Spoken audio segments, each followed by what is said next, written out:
On February 22nd, 2012, my daughter and lifelong Guatemalan Foundation volunteer Julie Anderson Burstig passed on. This loving, dedicated woman was honored on March 2nd in a memorial service in Salt Lake City presented by her 6 children and her parents. A special newsletter was also created describing her amazing contributions. The video of the service and the newsletter can be accessed at the Guatemalan Foundation's website. A special project in Guatemala was proposed to honor her in a way that would bless the lives of the people she loved. Contributions were solicited. Why so much fuss? Let me tell you briefly why. In 1968, when 8 years old, she was plunged into a desperately poor area of the Mayan world. Sick and dying Indians were found in every thatch hut in the valley, Paradise Valley or Valparaiso. Julie became the first nurse, helping to save many. When the count got to 160 saved, we stopped counting. Education was crucial or there would be no end to the disaster. We started by showing educational movies. Julie did her part, at 10 becoming the first teacher of the children. That small beginning blossomed into a formal school. Notice that all the Indian children were barefoot. That effort eventually grew to 110 students in all 6 grades with 6 full-time teachers. It became known as the CID, the Center for Indian Development, and led to the organization of the Foundation for Indian Development, now the Guatemalan Foundation. Children soon were participating in area parades, all now with shoes, and by 1980 the school won first place from Guatemala's president in the departmental parade.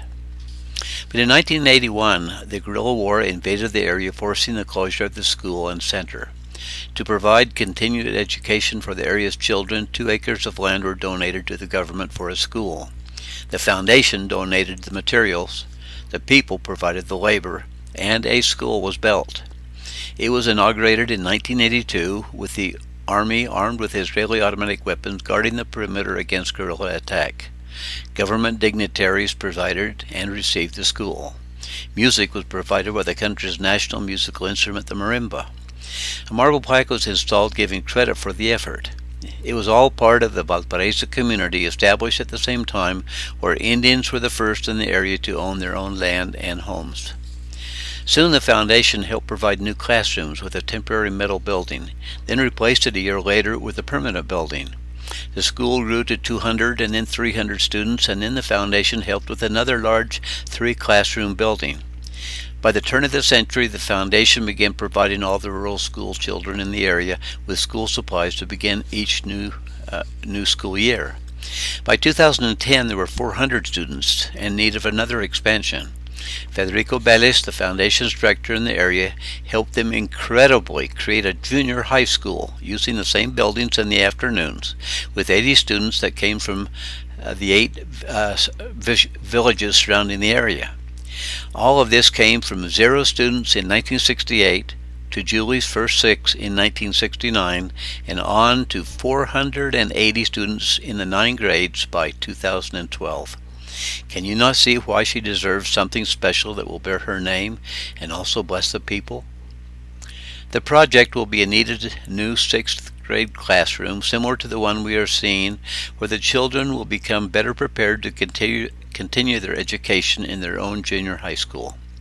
Julie started it all with 6 little barefoot children. The effort now giving these beautiful children a chance for the good life. Recently, we found what we can call Julie's last promotion for the Foundation's work.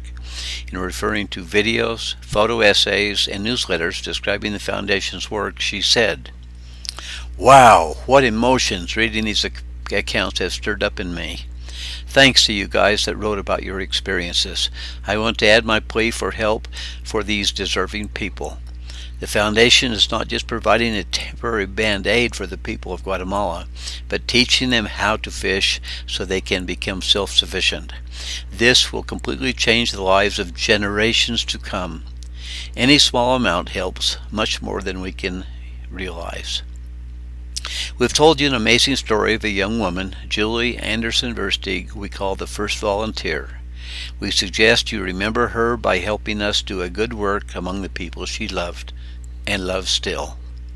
You can donate online at www.guatemalanfoundation.org or send your donations to the Guatemalan Foundation, Post Office Box 50, Springville, Utah 84663. Please do it now, as the project begins soon, and we still have a ways to go to meet the need of $7,500.